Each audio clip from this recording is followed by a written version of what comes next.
What now? Was that where it all began? Seed planted for bloody fruit? Was she there? The mother of your son? The child you abandoned, who in his heart carries a curse? Who this day faces his father at the place where three roads meet, where past and present are one? Where fate hangs in the balance. We gave you your say. We're waiting. Why are we waiting? What happens next? Oh, why do you make us wait? Good question. What are we? Chicken shit? He's fucked up his son, who lies bleeding, dying back there, or already dead. No delay, bring retribution now on this man's head. He talks, walks tall, a total disgrace. Drive him mad until, with his own nails, he tears out his throat. Then set fire to this place. We said he could have his say. Holy shit, you've let this filth get lawyered up. Why? We are bringers of bloody revenge, not servants of excuse, swallowers of story. Our place is the place of action, the curse played out. This creep with his weasel words has you all hoodwinked, makes out he's a hero, and at last, bearing the world on his back, drains you of lust for his blood. His tortured son, bring him here, with his dying breath to stab his cruel father through the heart. But we said... Who cares? Whatever. We just need to know what happens next. Or hear the story so far, just click on the links. His father abandons him, mother near death. Betrayed by a friend, unflinching he faces his fate. One night of freedom. A chance for love. But it's all going wrong. What now? Hey! Okay, you losers. These will be his last words. When he finishes, that's when we finish with him. Go on then, Superman. Finish. The interval. Set ends with a bang as Mikey drops the gong striker, the metal bar he's been bending as he sings the strong one. To applause and whistles, he sweeps the hair away from his face and casually puts his clothes back on, as if he's at home in his bedroom. Band's coming over to talk. Well, Mikey is. Jazz and Phoenix stroll across to the techie to sort out the sound, leaning over the desk beside Brent. So, he's happy now. It's me that's struggling.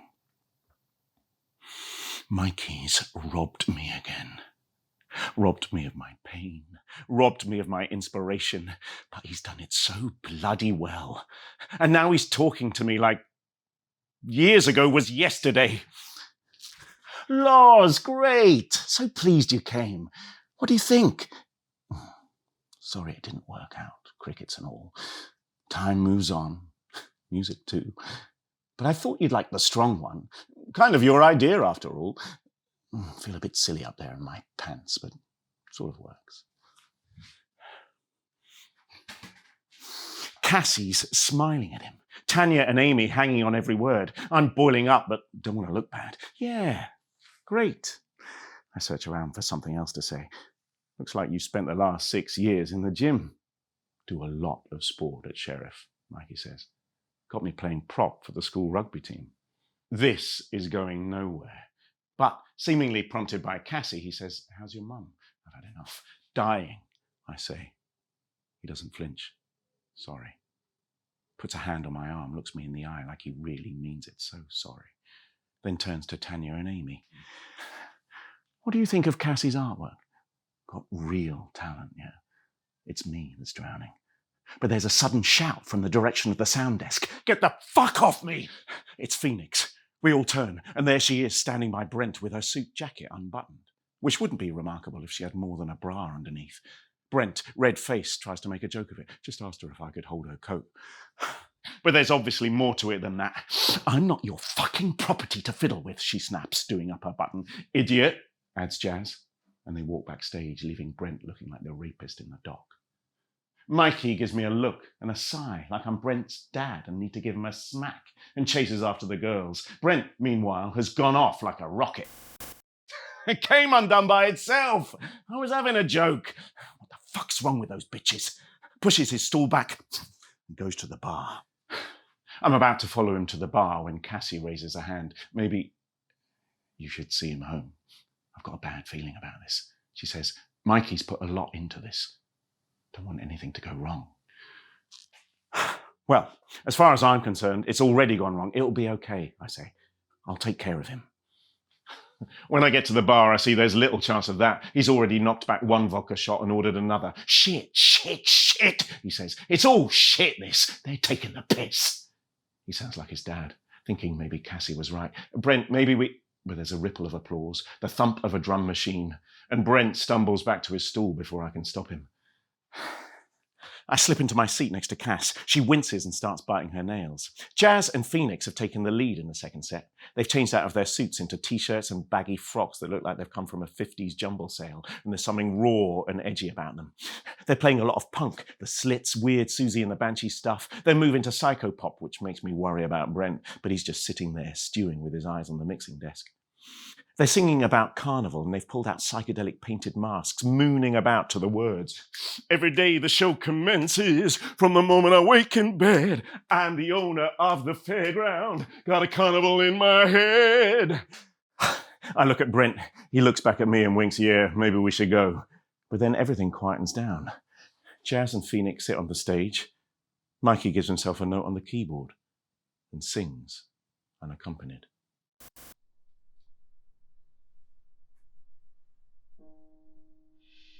One day the curtain will come down. Just a show, just a show.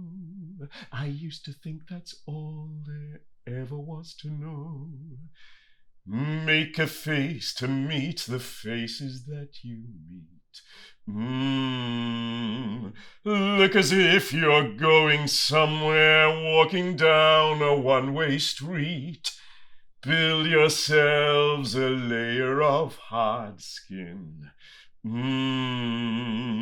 so they don't feel any pain, those children that you've locked away within. But I've never felt right doing what I ought to do, like a man behind bars, like a creature from Mars. I was a fish out of water till the day I met you. Fish out of water, fish out of water, till the day I met you. He's looking straight at Cassie while he sings. He's taken my innocence, my pain, my ideas, my words, my strength, my future, and now he's taken the girl I love. He comes down into the audience and starts the second verse. Truth is, I'm only half and half your lover. Truth is, I'm both your sister and your brother. Weird. But I never get to find out what he means by that, because there's a screech from the amps, and I see the techie go flying as Brent leaps onto the stage and grabs a microphone. Bullshit! He shouts into it. Wank and bullshit! Doesn't need to shout. Got the volume turned so high the whole town can hear him. Let's have some proper music, eh? Rebel yell! And he goes into a wired-up, boozed-up, head-banging Billy Idol impression, all guns blazing. In the midnight hour, she cried more, more, more. With a rebel yell, she cried more, more, more. Some drunken blokes at the back join in. Maybe they think it's part of the act, but no one gets any more because Phoenix tries to grab the microphone off him. Brent pushes her away, then fumbles with his flies. Oh, God. But before we find out how high he can still piss, Mikey fists him hard in the mouth, sending him flying off the little stage, blood and teeth everywhere. Then, as he scrambles to his feet, grabs him to hit him again. Too much. They're screaming, chairs falling. I grab Mikey to pull him off, and he turns on me. There's a moment when he looks me straight in the eye, and I see everything. He wants it. This is what he wants. Then he hits me hard in the stomach. I'm winded, but full of adrenaline. Red mist everywhere. He wants it. He can have it. I want it. I want to smash his stupid face, his stupid sneering smile, his clever mouth, his cruel eyes. And I see they want it. Everyone in the room wants it. It's unfolding as it has to, and they know it, and they're getting off on it. Phoenix, Jazz, the techie, Tanya, and Amy, and... What's that on Cassie's face? Relief? No, it's impassive, like she's watching a film of something that's already happened.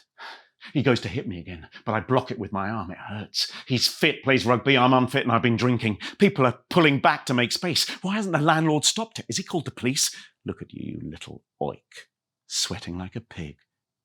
Did he really say that? It's never fair. You need a few tricks, and I know some. Circus prizefighter tricks, bare-knuckle boxer cheats, palm tuck, thumb in the eye, headbutt, step on his foot, elbow under the chin, rabbit punch. Down he goes, banging the back of his head on the mixing desk.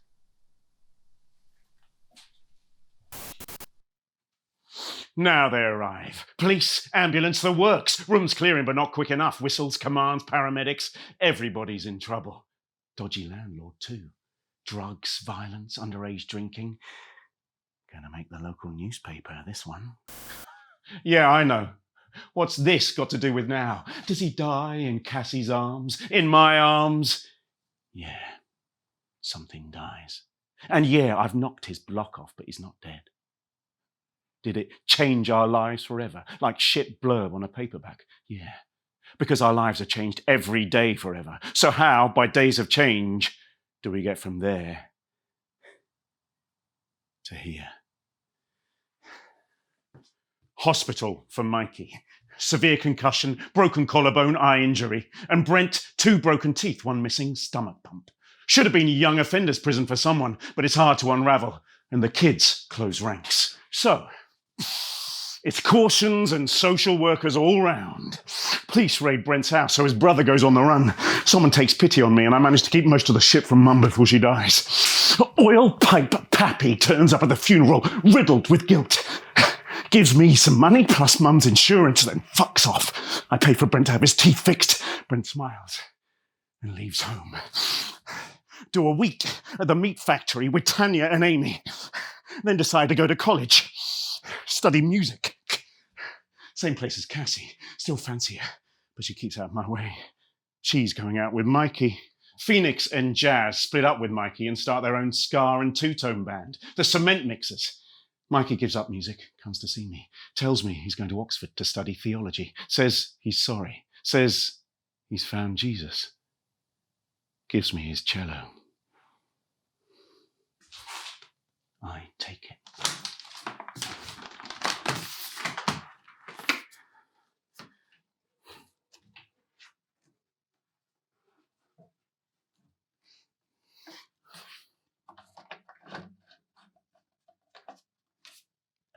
Cassie says she's found Jesus too.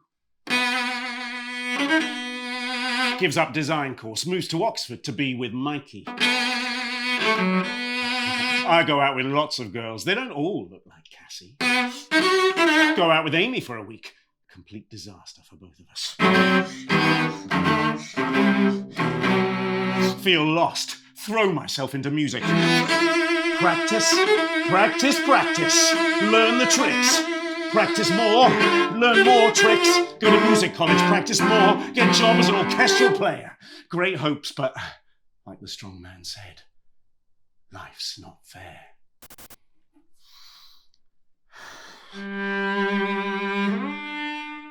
Cassie turns up at a concert. We get drunk.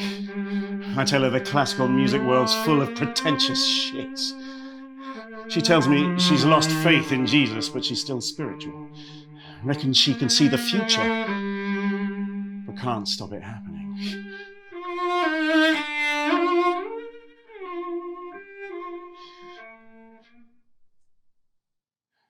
Split with Mikey. He's been cheating on her with other women and other men. Stays the night, leaves in the morning. Rings up a couple of months later to say she's having our baby. Don't want to screw up kid's life, so move in with Cassie. beautiful baby boy, Aiden. Out there now, in the hallway. All fine for the first few months, but I'm away all the time. Jobbing musician. Need to be strong. Aiden. At primary school. Behaviour problems. Cassie explores her psychic power, hooks up with prophets of the New Age Temple of Ra, says the fight in the Red Lion pub was a knot in time, that I upset the cosmic balance, and that we need to drive the demons from Aiden before the curse alights.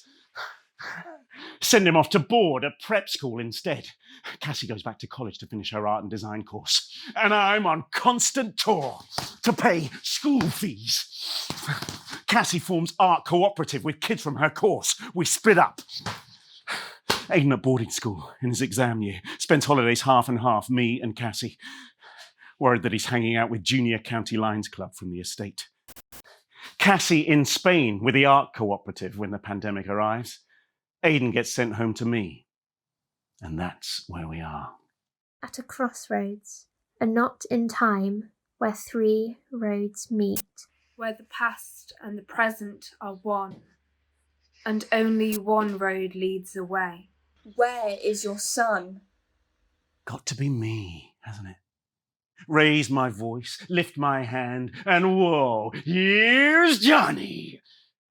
Pulled a knife on me, so I laid him out. One of your tricks, was it, strong man? Lying there all this time. While you empty your guts of regret that sets like concrete in your stomach. And no call for help. Lock down. Didn't hit him that hard. Can hear him out there. Right now.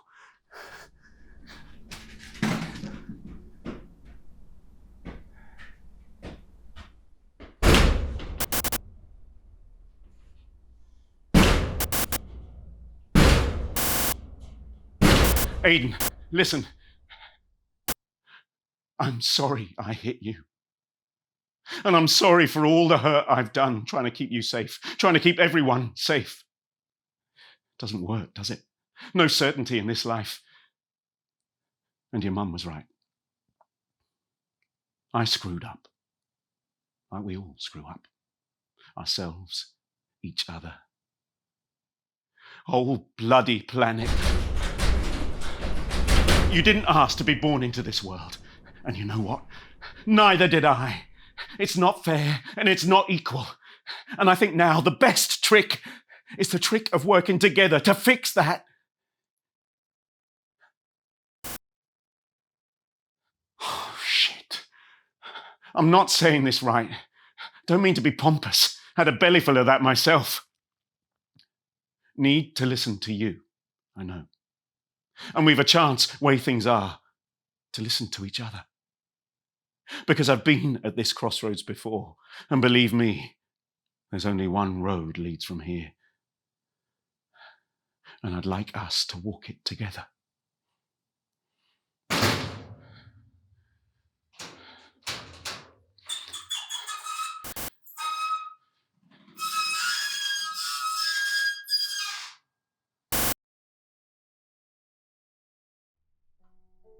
I'm trying to get close to you. I'm inches away. Should be so easy to do. But it's misty and it's mazy and I'm sinking fast into the sand.